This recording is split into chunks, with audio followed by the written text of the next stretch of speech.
con su nota que ha obtenido, ¿verdad?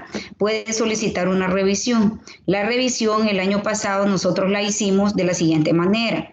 Por ejemplo, los representantes, ¿verdad?, recogían el número de preguntas que consideraban que no estaban bien elaboradas, que tenían algún error o algo. Ustedes las han dividido por docente, me parece perfecto eso, ¿verdad? Pero solamente han expuesto su nombre y el número de la pregunta, no han puesto la pregunta.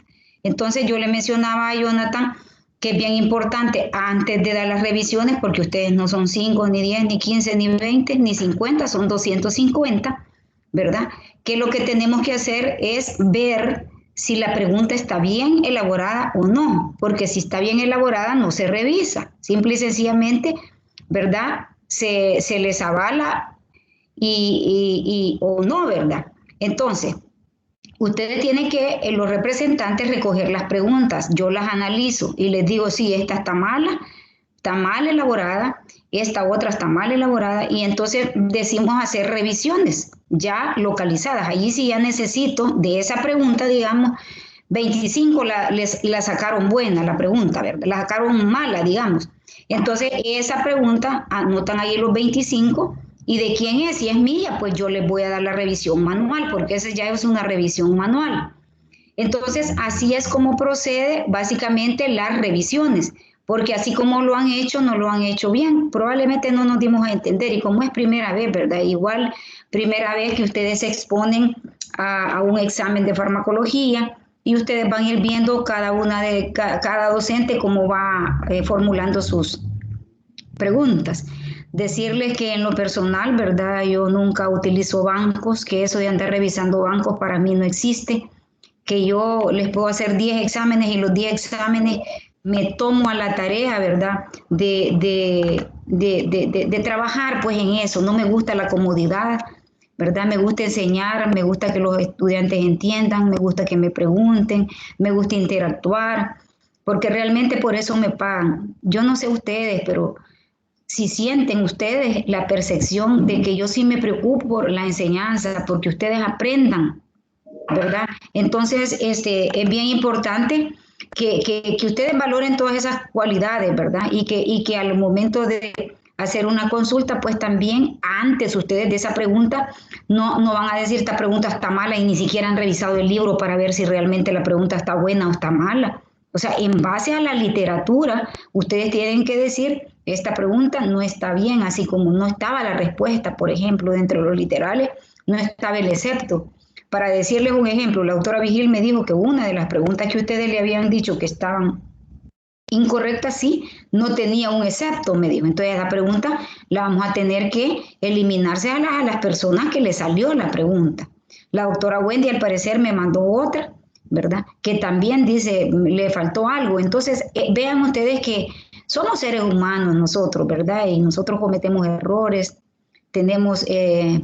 muchas veces ven ustedes las grandes dificultades que tenemos los docentes para poder darles estas clases virtuales. No es fácil, ¿verdad? Aprender ya viejo. Cuando uno está joven, así como ustedes, tienen todo el disco duro en blanco, ¿verdad? Y la gran capacidad de absorción que tienen en el cerebro. En cambio, los mayores ya no tenemos esas capacidades. Sin embargo, hacemos el esfuerzo, hacemos la lucha y vamos, ¿verdad? En ese proceso de aprender para enseñar y enseñar lo mejor que podamos. Me gustaría escucharlos algunos de ustedes si tienen alguna observación con relación al examen y poder interactuar, pues.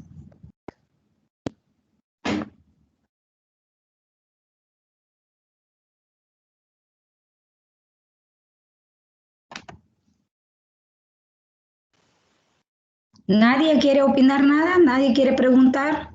Buenos días, doctora. Tengo una Bueno, pregunta. sí. Vaya, digamos que si la doctora Vigil elimina su pregunta, significa que nos bajaría la nota, la que tenemos ya. No les va a bajar porque se las vamos a dividir, si eran 60, y las vamos a dividir entre 59. Obvio que les tiene que aumentar.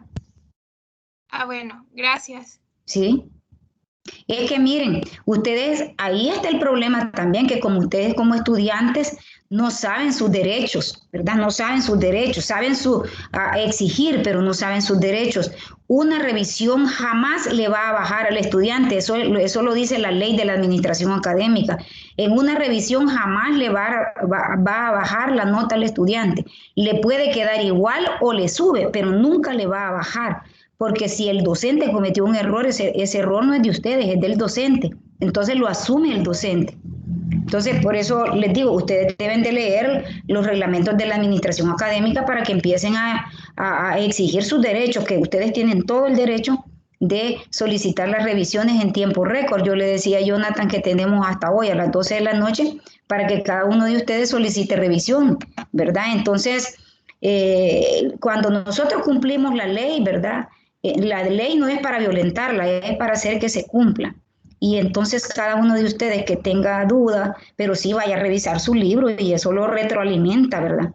Ahora, desde el principio se les dijo, y yo ya lo consulté con la jefe del departamento, que el 61% que reprobó el examen, que las notas, por lo menos en lo personal, me siento muy satisfecha porque la mayoría anda entre 5 y 6. La mayoría, la media fue 5.71. Entonces, desde ese punto de vista, ¿verdad? Yo me siento complacida porque en otros años ha sido peor la cosa, entonces no andan tan mal. Sin embargo, se les dijo desde el principio que todo examen que se repita, ya sea diferido o de repetición, es presencial. Yo ya le envié toda la información a la jefe del departamento, ya le informé de que el examen, si uno o dos solicita que se lo repitan presencial, pues con mucho gusto nosotros lo vamos a hacer en la fecha que yo ya les informé, ¿verdad? ¿Alguna otra duda? Doctora. Dígame. Con respecto a esta pregunta que la doctora va a eliminar, ¿va a ser para todos los que le salió automáticamente o tenemos que solicitar revisión? Es a todos los que le salió. Tienen que solicitar la revisión. ¿Y cómo vamos a saber a quién le salió y a quién no le salió? Vaya, está bien, doctora, gracias. Va. Porque si yo me pongo a revisar los 248 que ustedes son, voy a terminar en el otro año, ¿verdad? Y por esta fecha voy a estar terminando de hacer revisiones.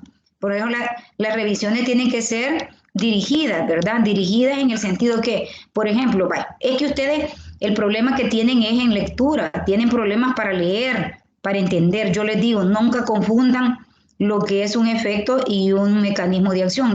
Por ejemplo, les voy a poner un ejemplo, les pregunto, ¿son efectos de la aspirina? Y les pongo, inhiben la síntesis de las prostaglandinas, inhiben la síntesis de los tromboxanos, inhiben la síntesis de la ciclooxigenasa 1, ninguna de las anteriores. Y que me ponen ahí, inhiben la síntesis de la ciclooxigenasa 1. Ese es el mecanismo de acción. Inhibir la síntesis de las prostaglandinas es mecanismo de acción. Inhibir la síntesis de los tromboxanos es mecanismo de acción, ¿verdad? Pero yo les preguntaba el efecto. Entonces, eso definitivamente, solo con leer la pregunta no procede una revisión de esa. Yo se lo manifesté a Jonathan. Y así, ¿verdad? Me dice, mire, de la discusión están estas 3 preguntas. Muy bien, vamos a revisarlas a ver si procede la revisión. Si hay un error, ninguna de las 3 tiene error, todas están bien elaboradas y están bien las respuestas. Entonces, eso es lo que ustedes deben de leer bien. Yo creo que para hacer el primer examen de farmacología, yo me siento satisfecha. La mayoría anda entre 5 y 6 la nota. Miren, si ustedes llevan farmacología con notas en los parciales entre 5 y 6, obviamente hay gente que ha salido muy bien, con 7, 8 y 9, ¿verdad? Sin embargo, les digo, la idea de como estudiantes es siempre exigirse más. Ahora, nadie puede dar más haciendo lo mismo. Si usted es haragán y no estudia y está copiando, ¿cómo va a salir bien en los exámenes? Entonces, la idea fundamental es que se mantengan notas entre 5 y 6 en los parciales y con buenas notas en los laboratorios y discusiones, pero si no estudian tampoco para los laboratorios y discusiones, entonces definitivamente conmigo o leen, porque tienen que leer el libro, ¿verdad? Tienen que leer el libro. Yo me esfuerzo, yo lo vuelvo a leer y aunque ya lo haya leído, lo releo, ¿verdad? Porque cada vez encuentro cosas más interesantes que poderles enseñar. Entonces, conmigo, yo les digo, prepárense, lean, estudien. Yo soy bien objetiva, ¿verdad? A la hora de poner las preguntas, las notas de apreciación. Me encanta que me contesten, ¿verdad? Me gusta interactuar mucho y ahí estamos en eso. Así es que yo les pido, por favor, de que no hemos iniciado tan mal, hemos iniciado bien y esperemos seguir mejor, ¿verdad? Bueno, vamos a iniciar la clase. Esta clase tiene una parte... Dígame. Doctor, una preguntita. El último día para solicitar repetición del parcial es hoy. Hoy a las 12 de la noche. Ok. Tienen que hacer la lista, ¿verdad?, de las personas que van a solicitar la repetición del parcial y ¿cómo se llama? Va a ser el parcial el día 23, el lunes, 8 días después de haber realizado el parcial anterior, ¿verdad? Bueno, les decía que esta clase de anestésico local es una clase muy bonita, tiene mucha aplicación práctica, tiene una característica, esta clase está elaborada de 3 literaturas diferentes, de su libro texto, de otro libro, de la farmacología de Velázquez, y también está elaborada de la farmacología de Capsum. Entonces, la idea es enriquecer la clase para que ustedes puedan entender y entre más entienden la clase, mejor van a salir a la hora del examen. Bueno, vamos a iniciar con algo importante, ¿verdad? Que es la historia de lo que son los anestésicos locales. El primer anestésico local, ¿verdad?, que se descubrió fue la cocaína. Fíjense que a finales del siglo XIX, los nativos, ¿verdad?, empezaron a consumir la cocaína en forma masticada. Y entonces ellos observaban que cuando ellos masticaban la cocaína, ¿verdad?, provocaban efectos anestésicos a nivel de lo que es, ¿verdad?, el área bucal. Y entonces empezaron a ver esas propiedades que tenía la cocaína y empezaron a sintetizar, ¿verdad?, la cocaína a partir de lo que es el arbusto o las hojas de Erythrocylum coca. Niemann aisló la cocaína ahí por 1860. Sigmund Freud, que ustedes saben que es el padre de la psicología, estudió la acción fisiológica de la cocaína, debido a que los pacientes que consumen, ¿verdad?, por adicción la cocaína, pues van a parar donde el psiquiatra o van a parar donde el psicólogo. Entonces Sigmund Freud era un psiquiatra, ¿verdad?, que obviamente estaba muy interesado en ver las propiedades fisiológicas que tenía la cocaína y desde ese punto de vista empezó a estudiarla.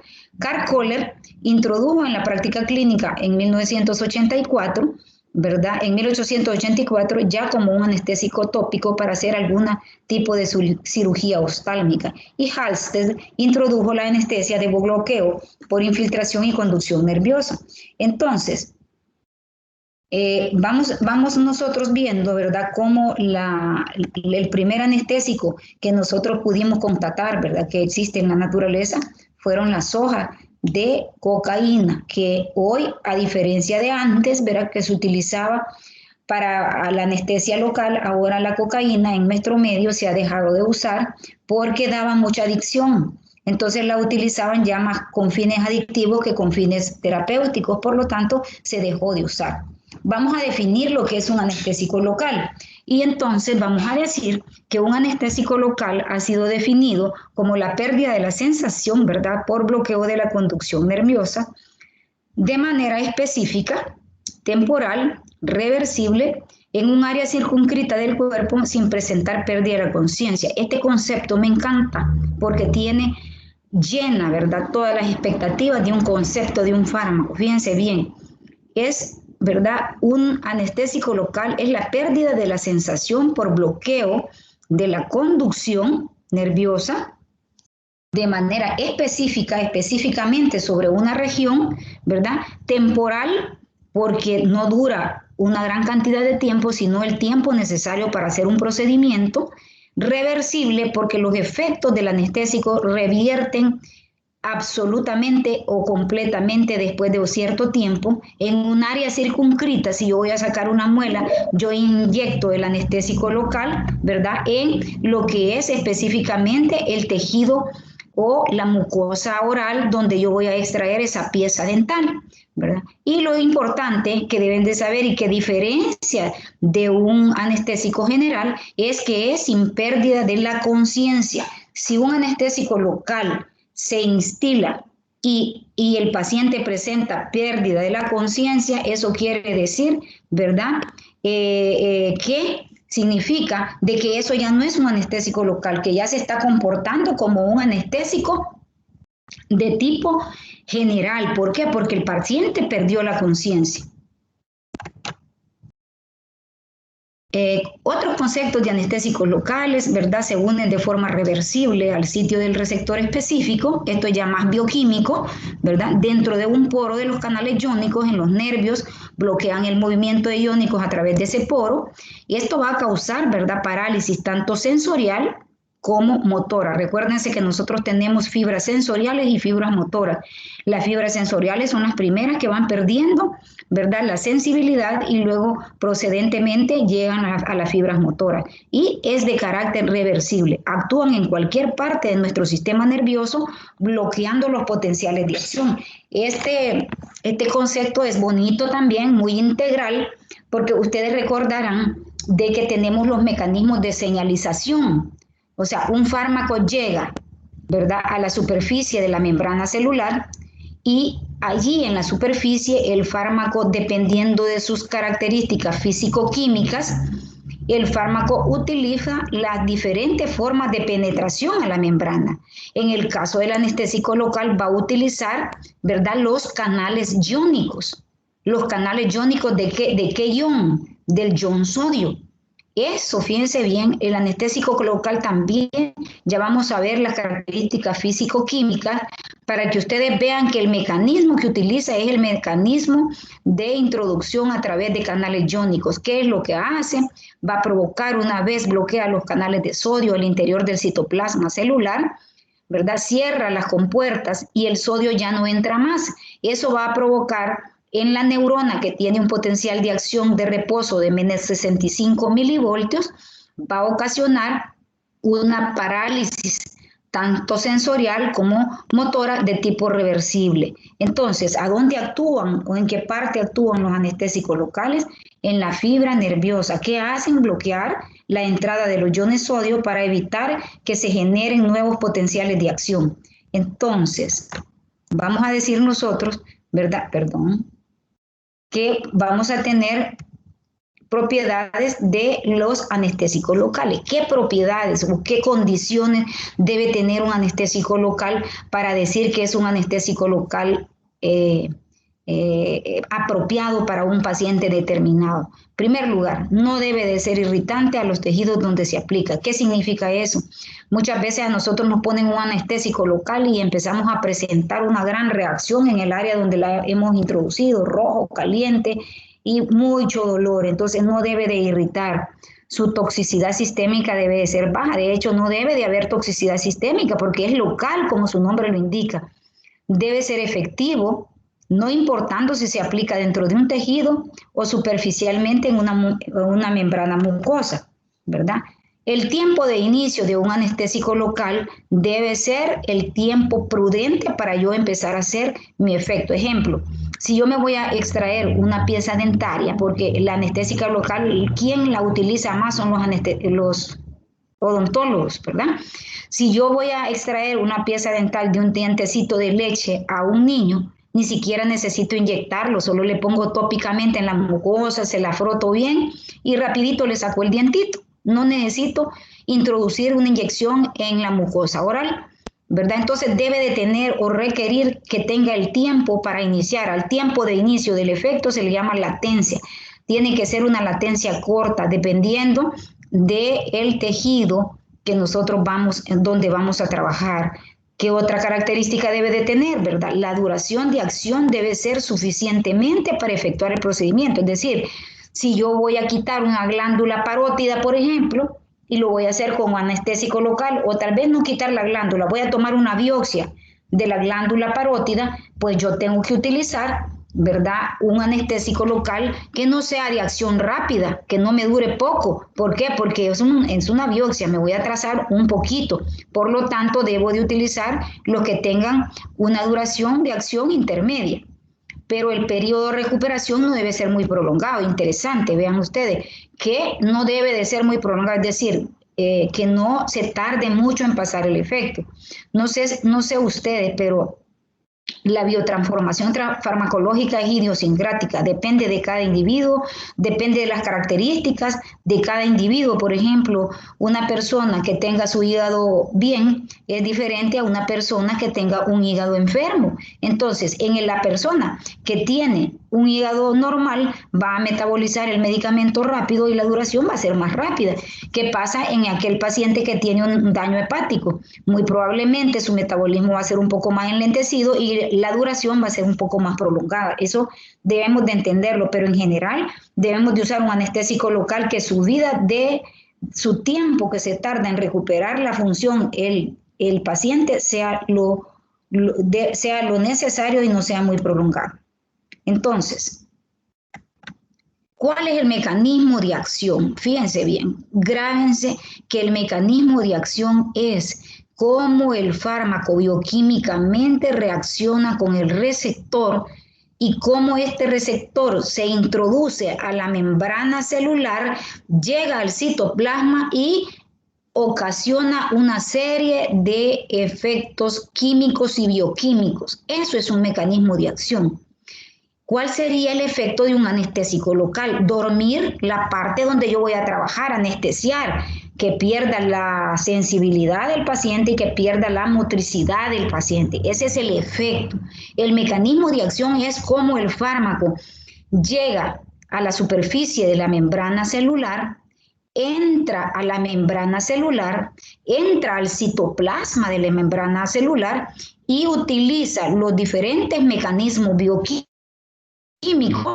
para provocar un efecto. Ustedes confunden el efecto con el mecanismo de acción, ¿verdad? Entonces yo quiero que de esta clase no vuelvan a poner un efecto por mecanismo de acción o un mecanismo de acción por un efecto.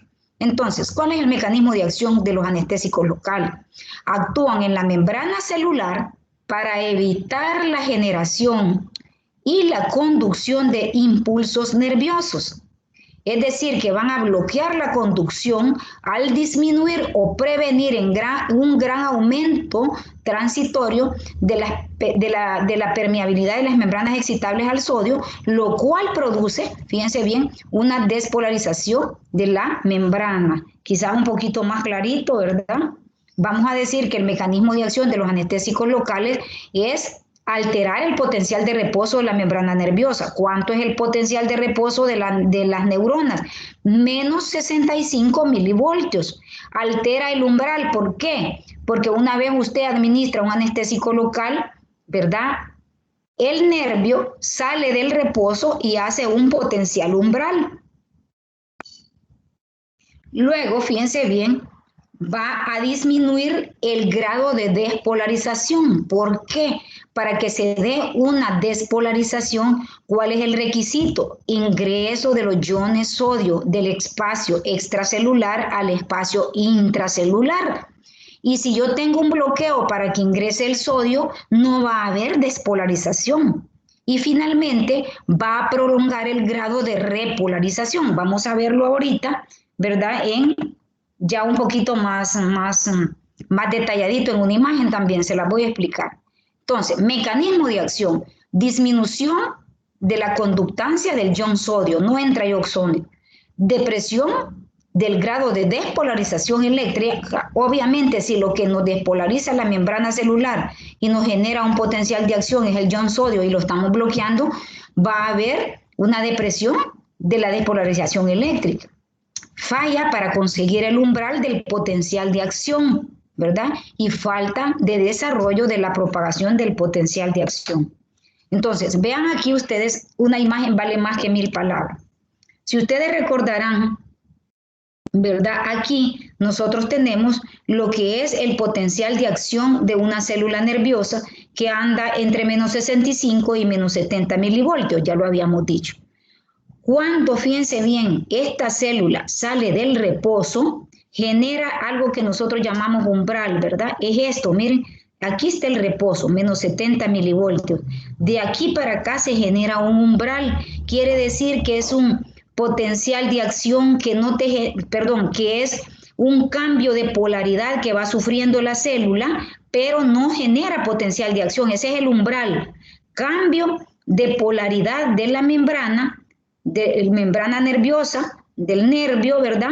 Sin generar un potencial de acción. Esto es el umbral. Esto amarillito que nosotros vemos es el potencial umbral.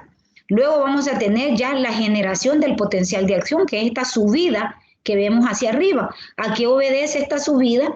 Obedece básicamente a lo que es la entrada, ¿verdad? Se abren las compuertas para los canales de sodio, entra el ion sodio que está rico en el líquido extracelular al líquido intracelular y se genera este potencial de acción que también le vamos a llamar nosotros fase rápida de despolarización. Una vez la célula o la membrana se despolariza, ¿verdad? Todo lo que sube tiene que bajar e inicia una fase de repolarización, ¿verdad? Repolarización hasta llegar nuevamente a la fase de reposo. Luego viene otro potencial umbral, otro potencial de acción, se despolariza la célula, se repolariza y entonces vean lo que está pasando a nivel del canal. Esto lo estamos viendo desde el punto de vista potencial de acción. El potencial de acción de menos 70 milivoltios cambia a ser más positivo y entonces cuando se da la despolarización el potencial de acción está a más 30 milivoltios. Pero luego, todo lo que sube, el canal de sodio se cierra, vean ustedes en esta parte, ¿verdad? Aquí podemos ver un canal de sodio cerrado, aquí no entra nada de sodio hacia el interior. Una vez se genera la despolarización, es porque el canal de sodio se abrió y empezó a entrar iones sodio al interior de la célula. Se genera la despolarización y el canal de sodio nuevamente se empieza a, fíjense bien, a cerrar, ¿verdad? Y se vuelve desde el punto de vista práctico inactivo. A esto nosotros le vamos a llamar repolarización. Entonces, canal de sodio en reposo, ¿verdad? Lo vemos aquí nosotros y está completamente cerrado. Canal de sodio abierto significa que la célula abrió el canal para introducir sodio al interior. A esto se le llama fase de despolarización. Y vamos a tener el canal de sodio inactivo y a esto le vamos a llamar nosotros fase de repolarización, en donde las compuertas del sodio se van cerrando, permite que se van cerrando, ya no ingresó más sodio, sino que hay una salida del ion potasio y esto hace de que el canal se inactive y se genere la fase de repolarización. Esto es lo que aparece en su libro, un poco más complejo desde el punto de vista bioquímico y anatómico, por eso les traigo cosas un poco más sencillas, digeribles, ¿verdad? Este es un canal de sodio en donde ustedes pueden ver aquí, ¿verdad? Que el canal de sodio aquí está completamente cerrado, ¿verdad? No hay conductancia de sodio hacia el interior de la membrana. Aquí el canal de sodio empieza a abrir sus compuertas, ¿verdad? Empieza a abrir sus compuertas. Vemos aquí que ya casi está el canal de sodio, ¿verdad? Ya casi en proceso de apertura. Aquí el canal de sodio está completamente abierto. Quiere decir de que aquí hay penetración de los iones sodio al interior de la célula y en un segundo momento el canal de sodio se inactiva. ¿Por qué? Porque se va cerrando, ¿verdad? Y esto a expensas de que empiezan a salir iones potasio del interior de la célula, la cual, ¿verdad?, va a inactivar el canal iónico. Entonces, el mecanismo de acción, ¿verdad?, de penetración de los anestésicos locales es a través de los canales iónicos de sodio, bloqueo de los canales rápidos de despolarización del ion sodio. Ese es el mecanismo de acción. No me vayan a poner, yo les pregunto, mecanismo de acción de los anestésicos locales provocan, me dicen ustedes, bloqueo de la sensibilidad y de la motricidad de la estructura inervada. Eso es un efecto, ¿verdad? El mecanismo de acción es bioquímico, es fisiológico, ¿verdad? Eso es lo que ustedes, cómo ingresa el fármaco hacia el interior, por qué mecanismos bioquímicos, ¿verdad? Unión a receptores, unión a canal iónico. En este caso, el mecanismo de acción es la unión al canal iónico de sodio, que permite el bloqueo de los canales de iones iónicos de sodio, lo cual no permite que se generen potenciales de acción. Bueno, ¿cuál es la secuencia del bloqueo de un anestésico local? Fíjense bien, esto es bien interesante, porque lo que habíamos visto, ¿verdad? ¿Para qué yo administro un anestésico local? Porque yo quiero hacer un procedimiento quirúrgico, ¿verdad? Y yo necesito, ¿verdad? Que ese procedimiento quirúrgico sea lo menos que ese momento para el paciente sea lo menos doloroso, lo menos traumático, ¿verdad? Entonces, eso es lo que nosotros debemos de tener presente. Entonces, la secuencia es aliviar el dolor, que el paciente no sienta dolor. De hecho, cuando a uno le sacan una muela, ¿verdad? El doctor le dice a uno, le voy a administrar el anestésico local y le inyecta en el área donde le va a extraer la muelita, ¿verdad? Y entonces él con una pincita le va tocando a uno y le dice, ¿sí, le duele? Sí, dice uno, pero ya va perdiendo, ¿verdad? El alivio del dolor. Luego se pierde la sensación de calor y frío, ya si te ponen algo caliente o frío ya no sentís. Luego, ¿verdad? Se va perdiendo la capacidad, ¿verdad? De sentir posición relativa o corporal, es decir, ya la propiocepción es la capacidad que tiene el organismo de sentir la posición relativa de las partes corporales contiguas. ¿Vea? Ya no sentís la lengua, ya no sentís el carrillo, ya nada más, ¿verdad? Estás experimentando esa pérdida de la propiocepción. Luego viene la pérdida del tacto y presión, ¿verdad? El doctor te pregunta,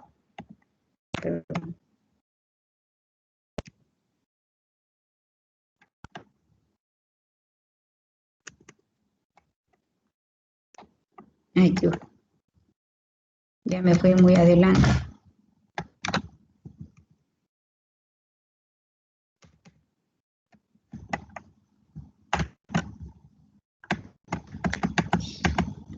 El doctor te pregunta, mire, ¿y siente usted cuando yo le aprieto aquí? Y entonces ustedes le dicen, ya no siento. Entonces en ese momento él dice, bueno, procedamos, ya se perdió, ¿verdad?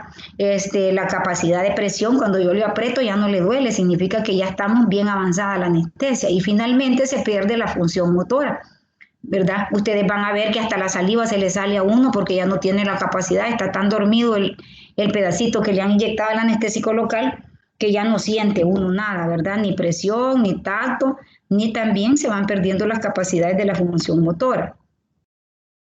Entonces, vamos a ver nosotros cuáles son las fibras. Miren, esto es interesante que ustedes lo vean. ¿Cuáles son las fibras que tienen? Y quizás vean ustedes aquí esta parte, la última parte de esta diapositiva, la sensibilidad clínica para bloquear el dolor.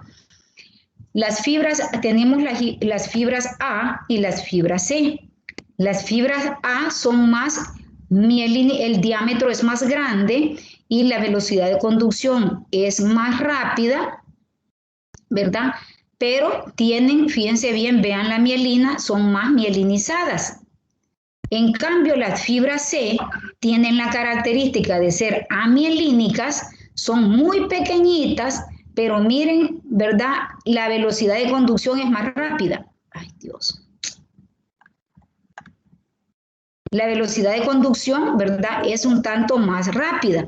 Por lo tanto, vamos a decir nosotros que desde el punto de vista funcional, las fibras C amielínicas pequeñas van a tener más sensibilidad clínica a bloquear las fibras nerviosas. Entonces, vamos a decir nosotros que las fibras de pequeño diámetro, no mielinizadas,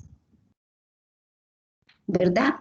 Y también llamadas fibras C, que representan básicamente el sistema nervioso simpático a nivel de lo que son el simpático postganglionar y la raíz dorsal también, ¿verdad? Van a ser las que van a tener más sensibilidad clínica para bloquear, ¿verdad? O más, digámoslo así, bloqueo de la actividad, ¿verdad? Del anestésico local. No sé si quedó claro eso. ¿Jóvenes? Solo tengo una duda. En la velocidad de conducción dijo que en las fibras A es más rápida y en las fibras C dijo otra que es más rápida. Ahí me confundí. Vean, aquí está el diámetro y vean ustedes, se tarda de 10 a 85 milisegundos y aquí se tarda 0.7 a 1.3 milisegundos más rápido. O sea, vamos a concluir. Las fibras A de diámetro grande, mielinizadas, van a tener una velocidad de conducción más lenta y van a tener menos bloqueo a la conducción nerviosa.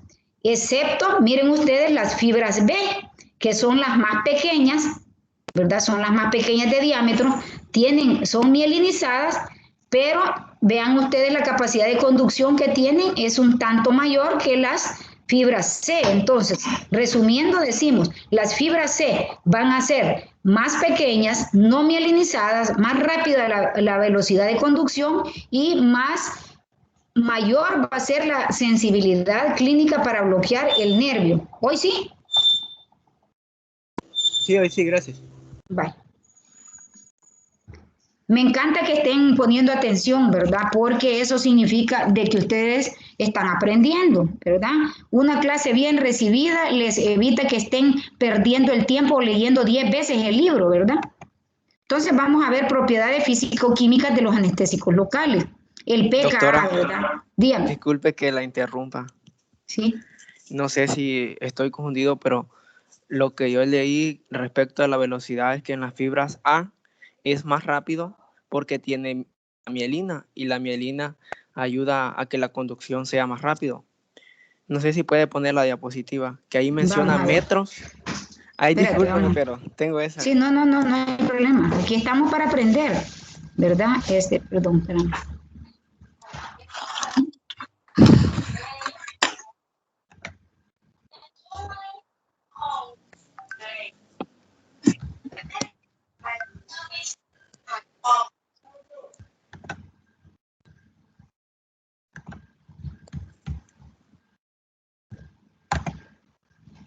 Si no, solo así lo menciono. Y es que ahí la conducción la da por metros sobre segundos. Es decir, que entre más metros... Veamos ahí, ya la vamos a ver. Bueno.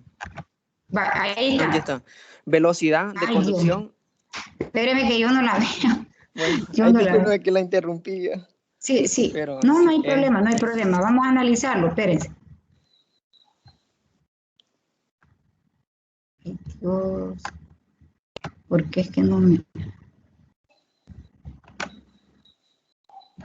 Espéreme, ahorita. De acuerdo. ¿Y qué se me hizo la clase? Ay.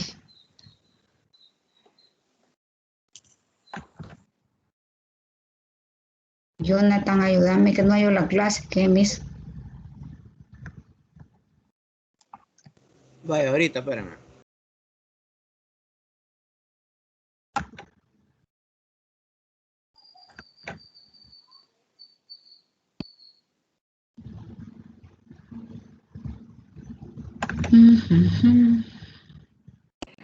Doctora, buenos días.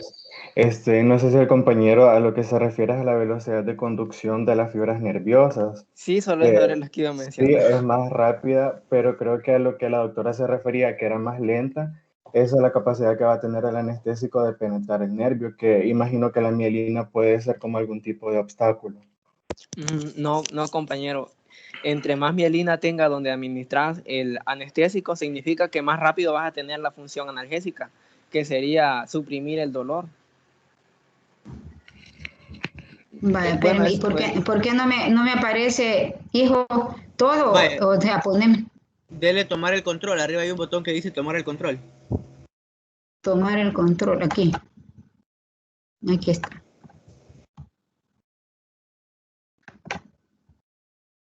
Pero me sale siempre así como un pedacito. Ay, qué calor. Permítanme. Voy a ir a poner un ventilador.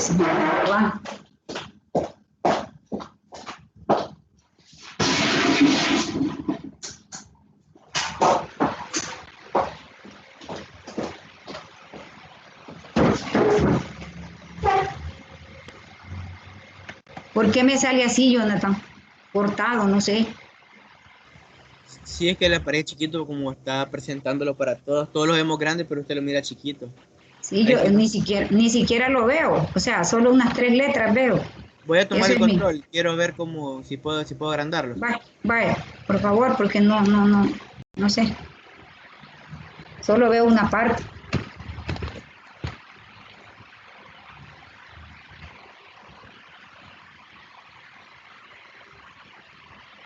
Vaya, toma el control. Vaya, ahí abajo de la diapositiva grande va a haber 3 puntitos. En la diapositiva grande. Ajá, mira el cuadro que estaba presentando actualmente. Hay 3 puntitos abajo. Grande.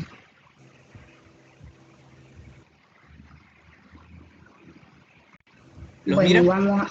No, fíjate que solo me aparece aquí en chiquito la diapositiva, espérame, déjame ver cómo... Vaya, está el cuadro grande arriba, Hoy ¿verdad? sí me aparece toda la diapositiva a mí, pero me aparece en pequeño. Ajá, vaya, mira el cuadro grandecito, ¿verdad? Vaya, abajo de ese cuadro grandecito dice el número de diapositiva que lleva, ¿verdad?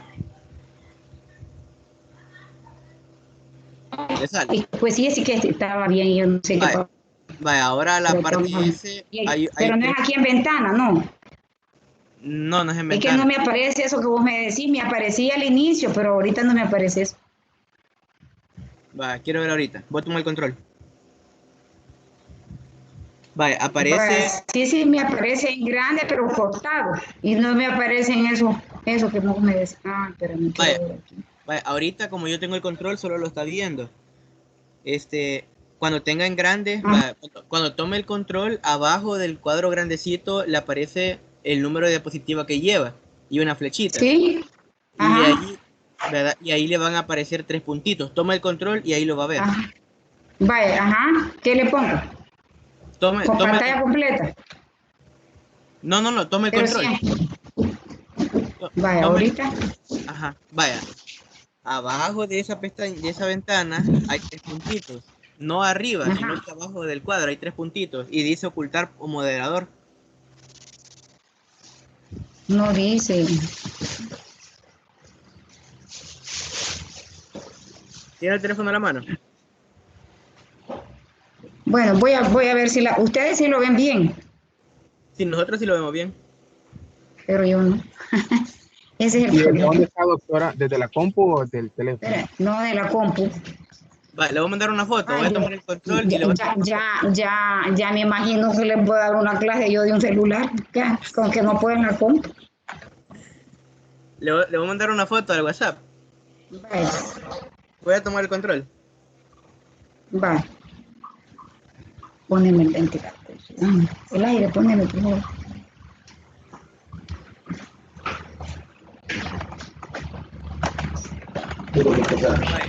Sí. Vale, ahí le mandé la foto ahorita.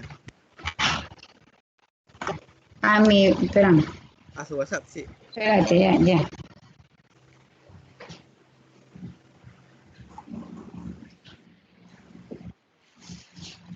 Ajá, y ahí. Ocultar moderador, decir.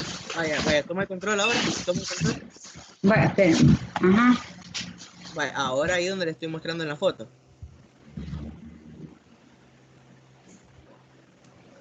Y le dan ocultar vista moderador. Espérate.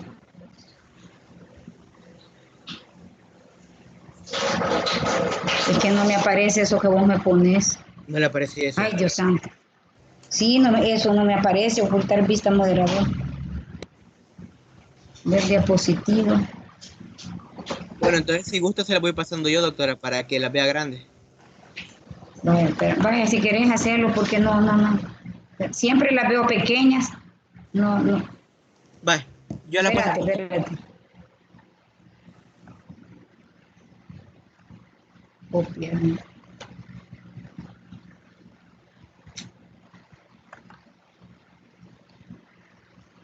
Bueno, aquí está esto lo que vos decís. Ocultar moderador, decís, o que le pongas ver diapositiva con contraste alto, ¿cómo? No, ocultar vista moderador. Ahí. Vaya, ahí estamos, ya, vea. ¿Ya lo mira grande? Sí, hoy sí. Va, ok. Vaya, vamos a ver. Entonces, veamos lo que el compañero decía, velocidad de conducción. Es que vean, en esto de las fibras, lo que se ha documentado, el compañero tiene razón si lo vemos desde el punto de vista fisiológico, ¿verdad? de que una fibra que tenga mielina obviamente tiene más transmisión, pero en el caso de los anestésicos locales no depende tanto de la mielina, sino del tamaño.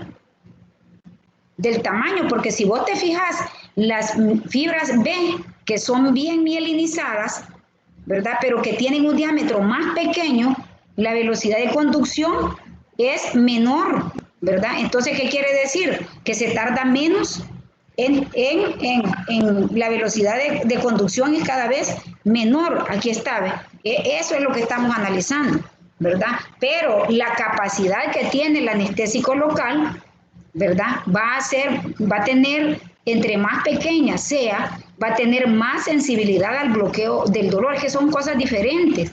Esta es capacidad de conducción eléctrica, la velocidad de conducción.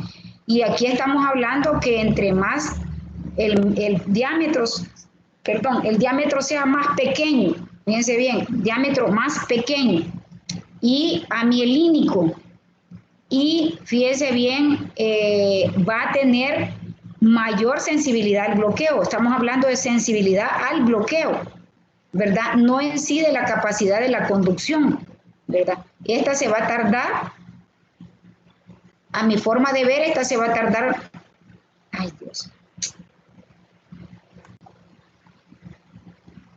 menor tiempo y esta mayor tiempo. Hoy sí. Bueno, sí, vamos a seguir y después aclaramos. Roberto. Sí, de acuerdo. Muchas gracias. Anestésicos locales. Vamos a ver aquí cuál es la farmacocinética. Esto es bien importante porque lo van a ir entendiendo mejor porque ya lo hemos estado repasando. Los anestésicos locales tienen características físico-químicas y vamos a hablar del pKa. Y decíamos que el pKa es el pH al cual la mayoría de moléculas en estado sólido, en estado líquido, perdón, se encuentran en su forma ionizada, 50% en su forma ionizada y en 50% en su forma no ionizada. Entonces, ¿de qué depende la latencia de un anestésico local? Es decir, el tiempo que se tarde en provocar un efecto va a depender de el pKa, ¿verdad? Y vamos a decir nosotros que a mayor sea el pKa del anestésico local, ¿verdad? El inicio de la acción va a ser más lenta o va a tener una mayor latencia.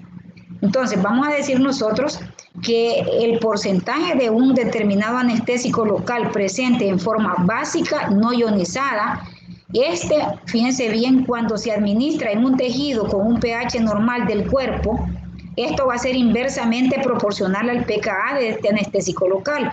Por lo tanto, ¿verdad? Si un anestésico local está en forma no ionizada, acuérdense que los anestésicos locales, dice el libro, son bases débiles. Son bases débiles. Y habíamos dicho nosotros, ¿verdad? La mayoría de medicamentos que utilizamos en las prácticas clínicas son ácidos y bases débiles.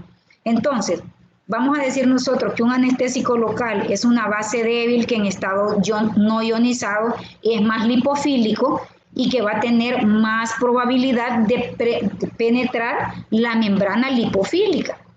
Y entonces va a entrar a la membrana y va a hacer su mecanismo de acción. Vamos a ver el coeficiente de solubilidad. Fíjense bien, de este coeficiente de solubilidad, ¿verdad? Depende la potencia de un anestésico, es decir, qué tan potente es, ¿verdad? O si es menos potente el anestésico local. ¿De qué depende? De su grado de solubilidad como su nombre lo indica, en una solución, ¿verdad? Su coeficiente de introducirse más rápidamente o menos rápidamente y ser soluble o no soluble.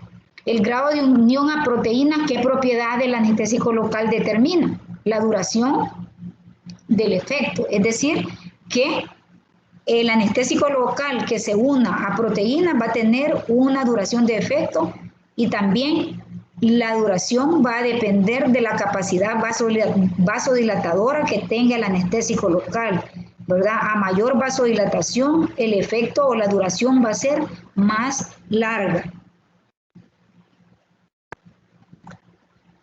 ¿Qué otros factores determinan la absorción de un anestésico local? El lugar de la administración, ¿verdad? No es lo mismo que yo administre un anestésico local, ¿verdad? En una mucosa que lo aplique en piel. Si ustedes saben que una mucosa es parecida, casi la vascularidad que tiene una mucosa es mucho más vascular que la piel. Entonces depende del sitio donde yo la esté administrando. Yo puedo tener un anestésico local, fíjense bien, y lo inyecto en una mucosa. ¿Y qué tal si cayó, esa punta de la aguja cayó adentro de un vaso sanguíneo? Esa anestesia local se me hace general, porque no lo administré en el tejido, en la mucosa, sino que lo administré en un vaso sanguíneo y probablemente el paciente se va a poner sedado, con sueño o se duerme, porque la anestesia que originalmente era local, a mí no me fijé y por eso es que nosotros cuando introducimos una jeringa tenemos que aspirar para tratar de sacar, ¿verdad? Todo si sacamos sangre, pues nosotros volvemos a reinyectar y no lo administramos. Concentración y dosis, ¿verdad? A mayor dosis va a haber una mayor concentración, recuerden de la curva, ¿verdad? Si yo tengo una dosis y la administro por vía intravenosa, la biodisponibilidad es del 100%. La concentración va a ser muy rápida, la eliminación igual va a ser rápida. Pero si yo lo administro por la vía oral, yo sé que la biodisponibilidad es bien mínima, 0.05. Por lo tanto, la concentración va a costar obtener concentraciones plasmáticas y lo mismo va a ser la eliminación, tomando en cuenta que la concentración tiene que ver mucho en la eliminación, que es lo que nosotros llamamos depuración. La velocidad de la inyección. No es lo mismo, ¿verdad? Una inyección intravenosa que una inyección subcutánea y también qué tan rápido nosotros administramos la inyección o qué tan lenta. En la presencia o no de un vasoconstrictor. Muchas veces a los anestésicos locales ya vienen, por ejemplo, la procaína. Ya hay procaína sin anestésico y hay procaína sola y procaína con adrenalina. Entonces la adrenalina es un vasoconstrictor. ¿Cuál es el objetivo fundamental de administrar un vasoconstrictor a un anestésico local? Prolongar el tiempo de duración. Entonces, en un anestésico que tenga un vasoconstrictor, obviamente, ¿verdad?, va a disminuir la velocidad de absorción del anestésico y va a aumentar el poder vasodilatador y va a aumentar la duración también. En cuanto a factores que favorecen la distribución de un anestésico local, aquí vamos a tener la forma ionizada, que es hidrosoluble, va a tener una menor penetración que la forma no ionizada, que es liposoluble y que va a penetrar más rápidamente la membrana celular del nervio. La acidosis. Fíjense que cuando, por ejemplo, ustedes van a extirpar un absceso, ¿verdad? Un absceso en la piel, digamos en la piel de la mano. El paciente llega con un absceso, una gran pelota de pus en la mano, ¿verdad? Y esa pus que está ahí constituye una infección. Y las infecciones casi siempre tienen un pH ácido. Entonces la acidez va a aumentar la fracción libre del fármaco no unido a proteínas y va a favorecer la toxicidad de este anestésico local. ¿Qué pasa con el metabolismo? Los anestésicos locales existen en la clasificación los ésteres y las amidas. Los anestésicos locales de tipo éster van a unirse o van a tener un metabolismo a través de lo que son las pseudocolinesterasas plasmáticas. Estas van a producir hidrólisis del enlace éster, dando lugar a metabolitos inactivos que son fácilmente eliminados por la vía renal. En cambio, los anestésicos tipo amida van a tener el principal metabolito, es el ácido paraminobenzoico. Perdón, estamos hablando de los ésteres. También los anestésicos locales tipo éster, ¿verdad?, van a tener su principal metabolito, que es el ácido paraminobenzoico, el PABA, que es un potente alergizante y responsable de algunas reacciones anafilácticas que dan los anestésicos locales tipo éster. En cambio, el metabolismo de los anestésicos tipo amida, ¿verdad?, van a tener una cinética bicompartimental o tricompartimental y su metabolismo es eminentemente hepático a través del sistema microsomal P450 y estos ¿verdad? Algunos van a tener un potencial tóxico, como por ejemplo la ortrotoluidina y también la prilocaína, que son capaces de producir, ¿verdad?, enfermedades en la sangre como es la metahemoglobinemia. La excreción de los anestésicos locales, por definición, es una excreción de tipo renal. La gran mayoría son metabolitos inactivos, son más hidrosolubles y aunque en pequeños porcentajes pueden hacerlo en forma inalterada, la mayoría utilizan la vía renal para ser eliminados del cuerpo. En cuanto a la estructura química de un anestésico local, vemos nosotros que existen los tipo éster y los tipo amida, ¿verdad? La cocaína, tenemos la lidocaína, que es una amida, ¿verdad? La bupivacaína, la tetracaína, la bromoxidina y la procaína, que también es tipo amida. Entonces, en cuanto a la estructura química de los anestésicos locales, esta está constituida por un anillo aromático, una cadena hidrocarbonatada, ¿verdad?, la cual va a definir si es un grupo amina o es un grupo éster, ¿verdad? La porción lipofílica, que es el anillo aromático, le confiere las propiedades anestésicas de difusión, de fijación y actividad al anestésico local. La cadena intermedia, que es esto, ¿verdad?, le va a propiciar la característica de duración del anestésico local, el metabolismo y la toxicidad. Y la porción hidrofílica o grupo amino, que es esto, se encuentra en la forma no ionizada, por lo tanto va a ser un tanto más difundible hacia lo que es la membrana celular.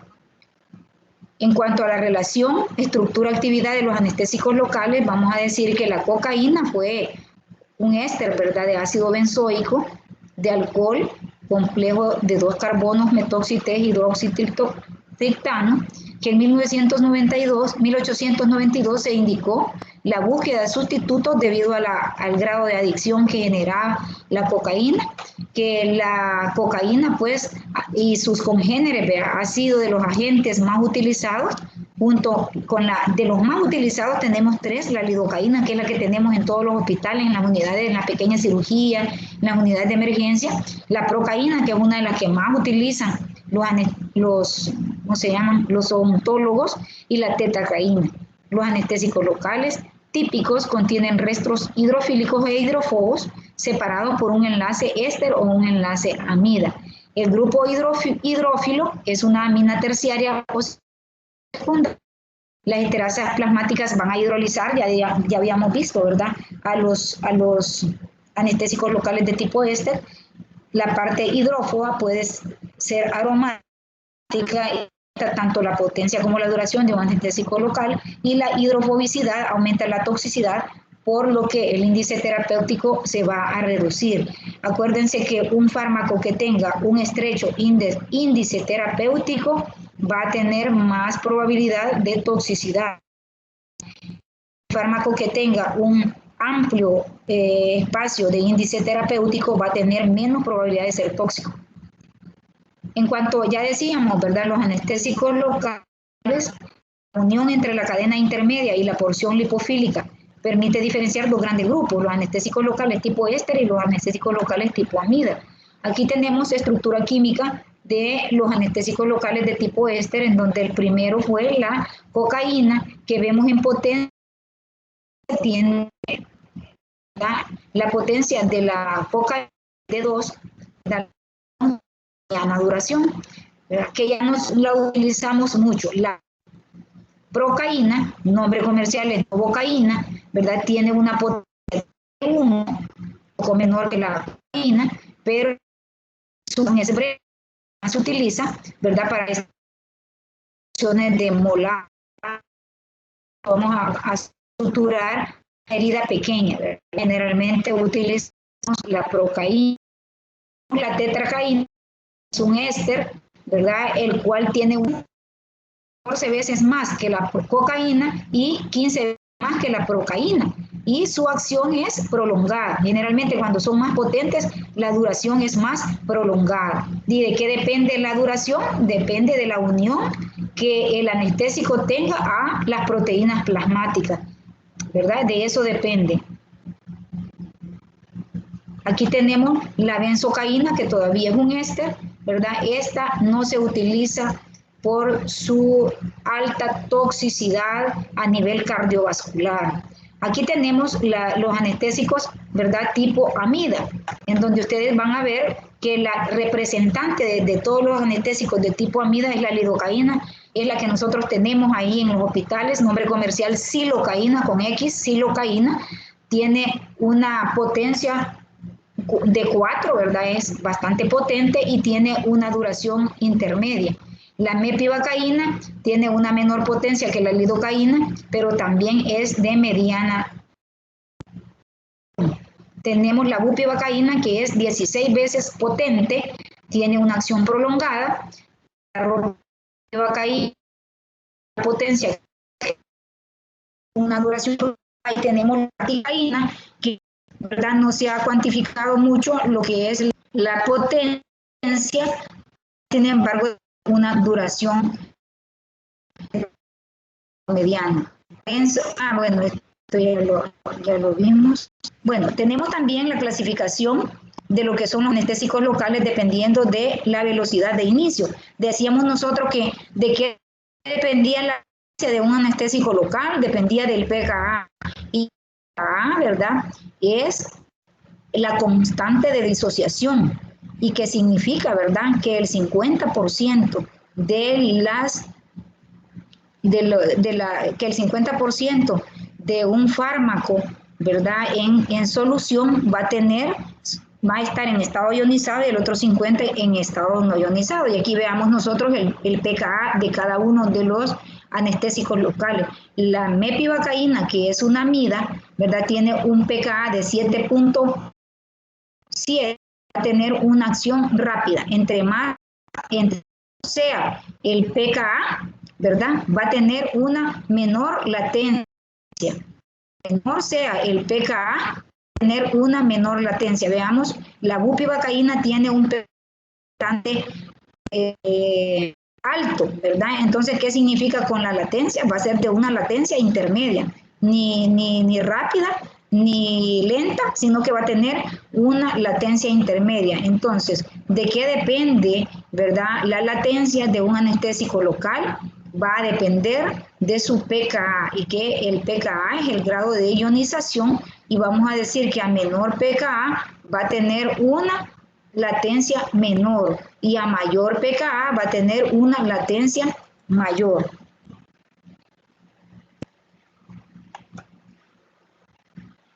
La clasificación según su tiempo de acción, ¿verdad? Aquí tenemos nosotros de acción corta, de acción intermedia y de acción prolongada. Aquí no estamos viendo si es éster o es amida, sino el tiempo de acción que tiene. Por ejemplo, el tiempo de acción es de 1 a 2 horas. Si yo voy a sacar una tercera molar, la muela del juicio, yo voy a utilizar perfectamente procaína, porque para sacarme esas muelas no se tardan ni 20 minutos un odontólogo, ni 10 minutos. Ahora, si te va a sacar las 4 de un solo, ¿verdad? Se va a tardar en promedio 1 hora. Y la acción, el tiempo de acción es de 2 horas. ¿Cuáles son estos? Tienen corta potencia y anestesia baja, procaína y clorprocaína. Vemos las que tienen el tiempo de acción es intermedio con anestesia potencia intermedia.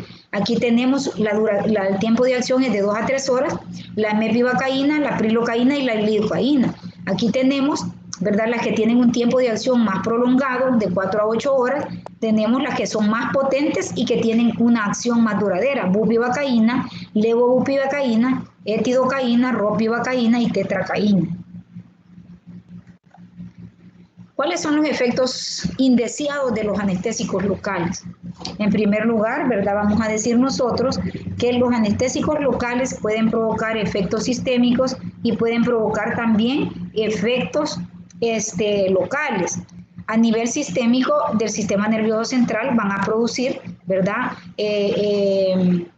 pueden producir una estimulación del sistema nervioso central, como inquietud motora, temblor, progresando a convulsiones seguidas de depresión respiratoria, y pueden ocasionar la muerte, dependiendo de la dosis, la concentración y vía de administración. A nivel del sistema cardiovascular, una vasodilatación, lo cual va a llevar a una hipotensión y a un colapso cardiovascular. En el músculo liso, los anestésicos locales nos van a provocar depresión de las contracciones del músculo liso intestinal, van a relajar el músculo liso bronquial y vascular. En la unión neuromuscular y ganglios afectan la transmisión neuromuscular de los ganglios autónomos, bloqueando los receptores nicotínicos en la placa neuromuscular y pueden provocar también hipersensibilidad. A manera de resumen, vamos a decir que a nivel del sistema nervioso central puede causar hiperexcitabilidad, ¿verdad? Puede causar ansiedad, temblor en el cuerpo, convulsiones clónicas, parálisis respiratoria y depresión del sistema nervioso central. En el sistema cardiovascular, hipotensión y bradicardia. A nivel de hipersensibilidad puede dar prurito generalizado, una picazón generalizada o asma, desarrollar una crisis de asma en un paciente asmático previamente o en un paciente que no sea asmático y le dé una hiperreacción bronquial. Y a nivel local puede dar, ¿verdad? Incluso puede dar un shock anafiláctico y a nivel local, ulceración de la mucosa donde se aplica el anestésico local, dolor muy intenso, lesiones de nervios, mordedura de un labio, porque el paciente como no siente, aprieta, ¿verdad? Y puede morderse el labio y puede provocar necrosis locales si el anestésico local lleva combinado un vasoconstrictor como la adrenalina. ¿Cuáles son los factores que modifican la respuesta de un anestésico local? ¿Verdad? En primer lugar tenemos el envaso. Perdón, el envaso, fíjense bien, es una condición especial. Nosotros vamos a ver el otro ciclo, la fisiología del envaso, y van a ver ustedes cómo una mujer embarazada va a aumentar su volumen circulante sanguíneo, va a disminuir va a haber una vasodilatación que la promueve la progesterona, que está aumentada, va a haber una hipotensión fisiológica en la mujer embarazada y esto va a alterar básicamente todos los mecanismos de acción de lo que son los anestésicos locales. También si nosotros tenemos un tejido que está inflamado y está infectado y está acidótico, ácido por la infección, la pus, esto va a retrasar la latencia de un anestésico local, ¿verdad? Y puede también retrasar la duración de un anestésico local y puede dar también mayor toxicidad, la acidez del tejido. No es lo mismo en un paciente que tenga el hígado bueno que uno que sea hepatópata, pues esto el tiempo de la latencia va a ser más prolongado y la duración más prolongada. Enfermedades como la epilepsia hay que tener cuidado, más que todo porque hay pacientes que usan hasta 2 o 3 fármacos para tratar la epilepsia y esto puede interactuar con los anestésicos locales y dar otros efectos, ¿verdad? Administración repetitiva, no es lo mismo un paciente virgen que por primera vez ustedes le van a administrar un anestésico local a un paciente que llega todos los días, ¿verdad? Para que les traigan un diente, otro día otro diente, entonces la administración repetida de un anestésico local puede disminuir la efectividad y requerir más dosis. Vamos a partir así rápidamente, vamos a ir viendo algunas características farmacocinéticas y farmacodinámicas de lo que son los anestésicos locales más importantes. Tenemos la cocaína, que ya decíamos que ya no la utilizamos, por eso no le vamos a dar mucha importancia, ¿verdad? Hoy tenemos sus congéneres que podemos ser utilizados. Aquí tenemos la lidocaína, esta sí, ¿verdad? Apréndansela y recítenla. El prototipo, ¿verdad? De lo que son los anestésicos locales tipo amida. Tiene una acción, ¿verdad? Intermedia, una duración intermedia. La lidocaína produce anestesia más rápido, más intensa y más duradera y más extensa que una concentración igual a la cocaína.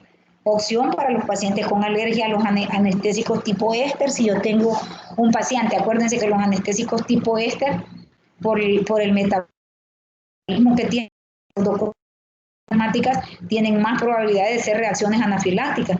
Entonces, si un paciente le dice, bien, la vez pasada me agarró una gran picazón, se me socó la garganta y me escapé a morir, pues ya no utilicen un éster, utilicen una amida y pueden perfectamente utilizar la lidocaína. Los parches de lidocaína, ¿verdad? Pueden aliviar también la neuralgia puerpética en aquellos pacientes que tienen herpes, ¿verdad? Y queremos ponerle anestesia tópica con parches de lidocaína. La combinación de lidocaína al 2.5% y prilocaína al 2.5%, debajo de un vendaje oclusivo se usa para hacer antes de una punción venosa central para realizar un injerto de piel o también para hacer algunas infiltraciones a nivel de genital.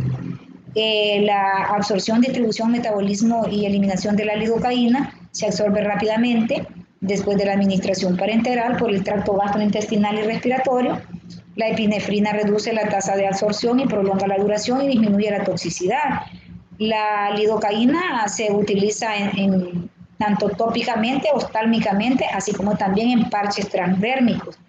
La lidocaína es desalquilada en el hígado por la citocromo P450 y convertida en silidida de monoetilglicina y en silidida de glicina, que ésta puede metabolizarse en monoetilglicida y en silidida.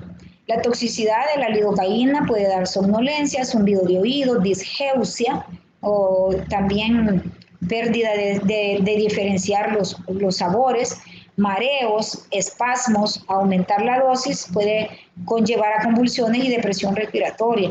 En cuanto a los usos clínicos, generalmente se utiliza, ¿verdad?, para anestésico local como un antiarrítmico de duración intermedia.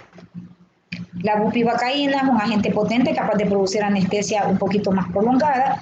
Dentro de su ADME, vamos a decir que se absorbe lentamente, ¿verdad? Sus niveles plasmáticos se aumentan después de un bloqueo epidural con bupivacaína. Es metabolizada por el hígado por la CYP3 a 3A4, convirtiéndola en piperoxilidina, la cual es glucuronada, ¿verdad?, y excretada. La bupivacaína, ¿verdad?, hay que tener mucho cuidado porque provoca toxicidad a nivel cardiovascular, puede provocar arritmias ventriculares severas, depresión del miocardio, y hay que tener mucho cuidado cuando se administra por la vía intravenosa. El bloqueo de la bupivacaína es acumulativo y sustancialmente mayor de lo esperado, tiene una potencia anestésica bastante grande, por lo tanto el potencial tóxico aumenta, así como también, ¿verdad?, aumenta la prolongación de su efectividad. La articaína, aprobada para procedimientos dentales y periodontales, es un anestésico local tipo amida, también contiene un éster cuya hidrólisis termina en acción. Su inicio es rápido, de 1 a 6 minutos, y su duración es de vida corta, ¿verdad?, hasta 1 hora. La clorprocaína es un éster, ¿verdad?, derivado de la procaína, inicio de acción es rápida, de corta duración, toxicidad está reducida debido al metabolismo rápido que tiene, provoca un bloqueo sensorial y motor prolongado, ¿verdad? La toxicidad es el resultado de un pH bajo y el uso de metatiril sulfito de sodio como conservante, ¿verdad?, como excipiente, tiene un efecto que puede ocasionar dolor en la espalda y generalmente, fíjense bien, cuando se administra con un vasoconstrictor como la adrenalina. La mepivacaína es una amida, ¿verdad?, muy tóxica en el neonato, no se utiliza. A pHs bajos de la sangre neonatal, el pKa de la mepivacaína y el metabolismo es más lento en el neonato, su inicio de acción es rápida y su duración ligeramente más larga que la lidocaína. No es eficaz como un anestésico tópico. La prilocaína es una amida de acción intermedia, su perfil farmacológico es parecido a la lidocaína. Las principales diferencias consisten en la causa poca vasodilatadora y por tanto puede usarse sin vasoconstrictor. La prilocaína, su mayor volumen de distribución, reduce la toxicidad del sistema nervioso, haciéndolo apropiado para el bloqueo regional intravenoso. Se limita a uso odontológico y puede causar también metahemoglobinemia y aparece después de una dosis de 8 microgramos por kilogramo de peso por día. La procaína no se comercializa ya en los Estados Unidos, imagínense, y nosotros aquí es la que más utilizan los odontólogos para la anestesia, ¿verdad? La ropivacaína, la toxicidad cardíaca, el estímulo de desarrollo anestésico local menos tóxico y de larga duración es el que, la verdad, la ropivacaína. Se eligió la ropivacaína del enantiómero S porque es menos tóxico que el isómero R, es menos potente que la bupivacaína, se usa para anestesia epidural, ¿verdad? Y tiene una acción motora más moderada que la bupivacaína.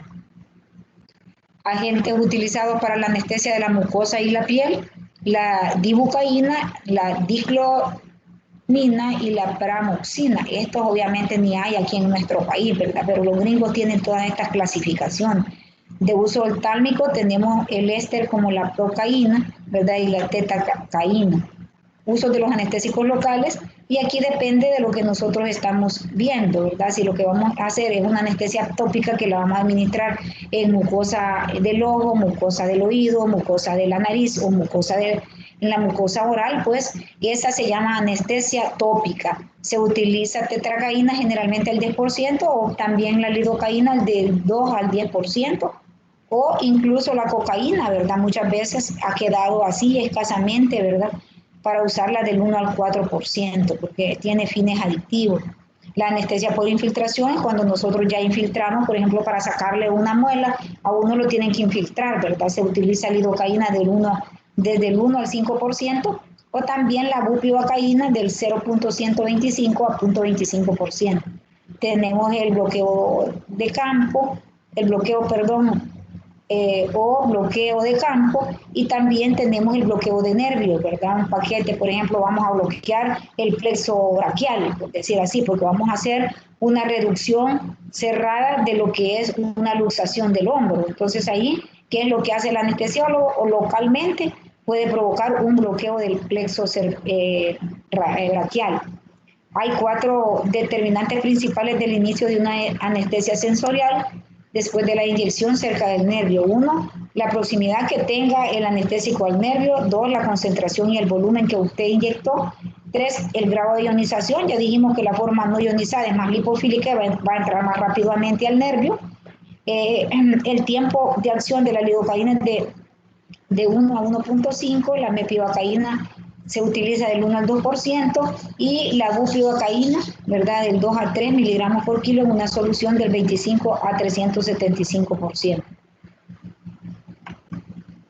Tenemos en la anestesia regional intravenosa, ¿verdad? Puede ser en el plexo lumbar, en el plexo epidural, ¿verdad? Ahí se usa la vasculatura para llegar a la solución anestésica, los troncos y terminaciones nerviosas.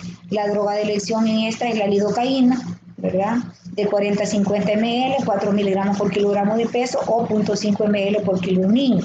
La prilocaína tiene un índice terapéutico más alto y por eso la prefieren, ¿verdad? Y se usa en cirugías de brazo, de antebrazo, de mano, y puede adaptarse también a cirugías de piel, pierna y región distal de la pierna.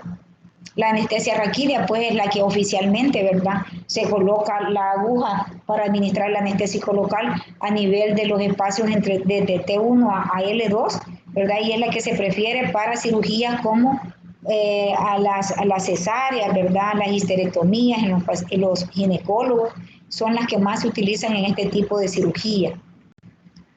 La anestesia epidural se inyecta en el espacio epidural, delimitado por el ligamento amarillo en la parte posterior y periósteo dorsal lateral y duramade anterior. Esta puede ser administrada a nivel cervical, dorsal, lumbar o en el hiato sacrocaudal.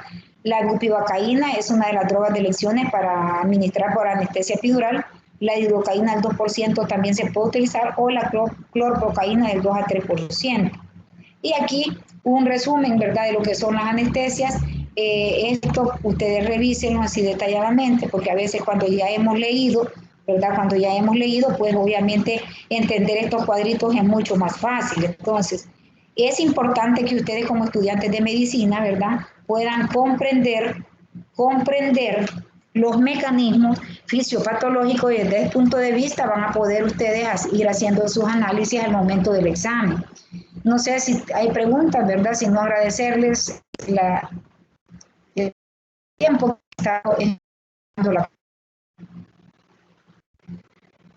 Doctora, la bibliografía para la clase. Lean su libro texto, no le puedo decir lean 3 libros, ¿verdad?, porque sería una grosería. Lean su libro texto y apóyense en la clase, porque la clase, como les repito, tiene 3 libros.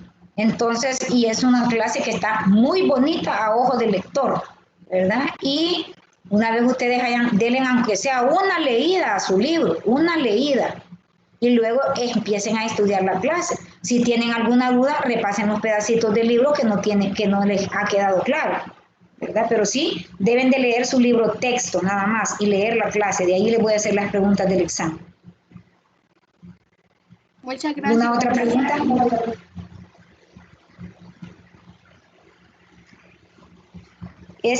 Jonathan, me mandas las preguntas que tienen duda, las preguntas nada más. Yo las voy a analizar si están correctas o no. Las que estén correctas, obviamente no va a haber revisión de esas preguntas y tú les aclaras a ellos por qué está correcta. Y las que estén incorrectas, que yo te diga, sí, esta está incorrecta, ¡pum! Me dan los nombres de las personas y a la par del nombre, el número que le salió. Por ejemplo, puede ser que a Yamilet Laura María le salió la pregunta 1, pero a Esdras le salió esa misma pregunta en la pregunta 10. No sé si le queda claro eso. Vaya, doctora. Vale, entonces me hacen eso para ayudarnos, ¿verdad? Nosotros ancianos ya, y ustedes confundiéndonos más, ¿verdad? Entonces perdemos más tiempo, pero si ustedes nos ayudan, nosotros también, eso nos facilita. Ya le voy a pasar las notas de laboratorio, discusión y promedio de mis 4 grupos. Los voy a subir al grupo de docentes y representantes, porque quiero motivar, ¿verdad? Que si yo a mi edad soy la mayor en edad de los docentes que están en el departamento de farmacología, ya tuve la capacidad de hacer ese trabajo, pues los jóvenes tendrían que entregarle más rápido sus notas. Y si tienen dudas, señores, después que yo ya les haya publicado la nota, me escriben personalmente cada uno, ¿verdad? Así que muchas gracias. Doctora, en el caso de una reacción alérgica a partir de los anestésicos locales, ¿qué se podría hacer? Administrar si es una reacción leve, con solo que le pongas un antihistamínico, mejora. Si es una reacción anafiláctica, una anafilaxia, podés poner adrenalina, y si es un shock anafiláctico, ya adrenalina en forma intravenosa e ingresar al paciente, ¿verdad? Ok, gracias. Va. Bueno, tengan feliz tarde. Gracias, doctora. Igualmente, feliz tarde. Feliz tarde.